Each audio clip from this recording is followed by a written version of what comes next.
Hello everyone. This is part of the March challenge. This is the second challenge in Think Like a Business Owner. And we just got done making our space for our business. And we talked about making our space designated for business only. Well, when we make a space, we need to make sure that we fill that space with the appropriate things. And so I want you to make sure that what you have surrounded yourself with is positive and it keeps you motivated. I highly recommend putting a picture or a graphic of something about your why, or a dream board or something like that that helps give your vision purpose. If you're like me and you put everything in a box, I'm thinking about scattering some very positive messages all over my house anyway, just to have that going and have it in my head. But those are some thoughts about filling your space with positive things. The next thing we're going to go into is organizing that space. You want to be organized. You want to make sure that when somebody asks you what your numbers are for the month, you can put your hands on them. Of course, Oily Tools is great in the phone, and I am not a huge digital person. I'm learning, but I love file folders and planners and things like that. So you need to pick your style, what works for you. This is the place to share those ideas. Anything that works for you, feel free to post a picture of it, tag it, pin it, whatever, and make sure that you share that with us. What is working for you? You need some basics that you probably need to look into. You need to have a calendar or 2 or 3. I prefer to use a couple of different calendars to write my ideas down, like for homeschool, for business, for I also have a bakery, for that sort of thing, and then have one central location. I actually bought one of those dry erase boards with the calendar already on it. That's magnetic and dry erase, and I put it by our front door. That way, if I have a busy month with teaching classes, or we have a lot of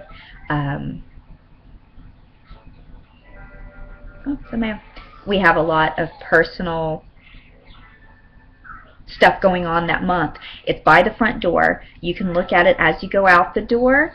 I think sometimes it does get a little ignored, but it's at one place and it's very visible for all family members. It's not in a box. It's not anywhere. So that way, if I say, okay, I'm teaching this class tomorrow night at 7 p.m., my husband doesn't look, what? You didn't tell me about that? Well, it's on the calendar. You need to make him responsible for checking the calendar. When you figure out how to do that, just let me know too, because I could really use some help in that department myself. But you need to organize your space.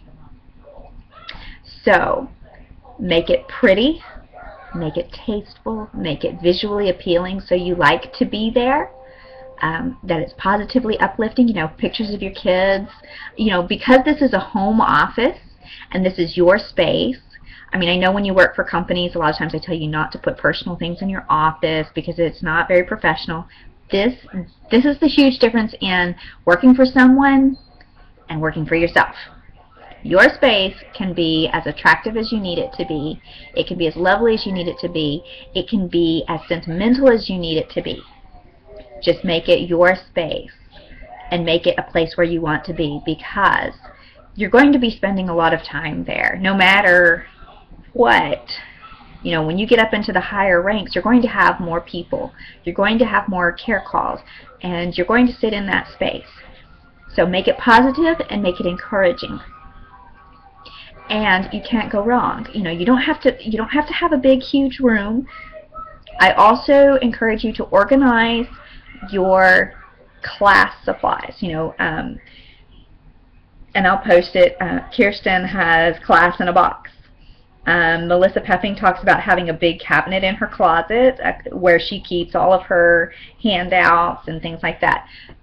you're not doing classes right now, that's okay. You still need to be able to put your hands on information. If you're on the phone talking to somebody and you're talking oils and you can't remember, I mean, we can't keep everything in our heads, and you can't remember what the use is for hyssop, for instance, make sure you can put your hands on your EOPR, EODR, whatever reference material.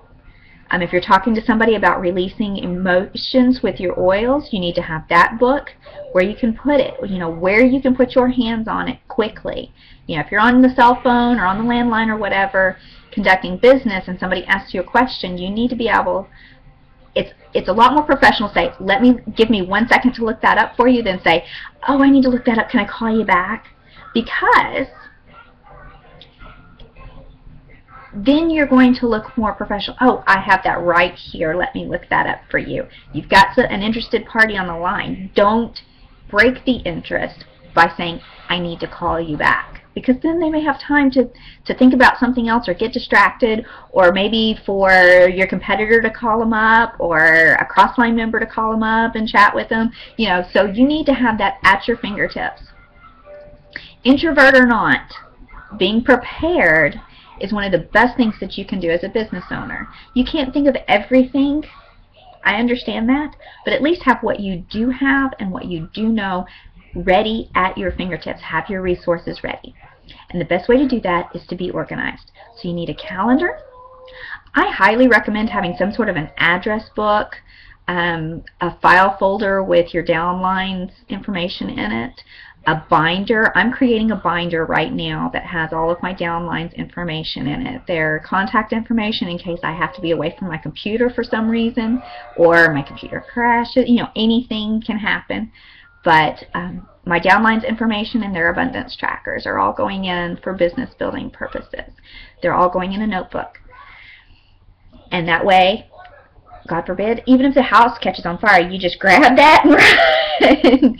So, the more organized you are, the easier it is to build your business, because you're not wasting your time looking for your EOPR or looking for your Releasing Emotions book. Now, granted, we all have our moments, but we need to train ourselves to conduct ourselves like business owners, not like housewives working from home.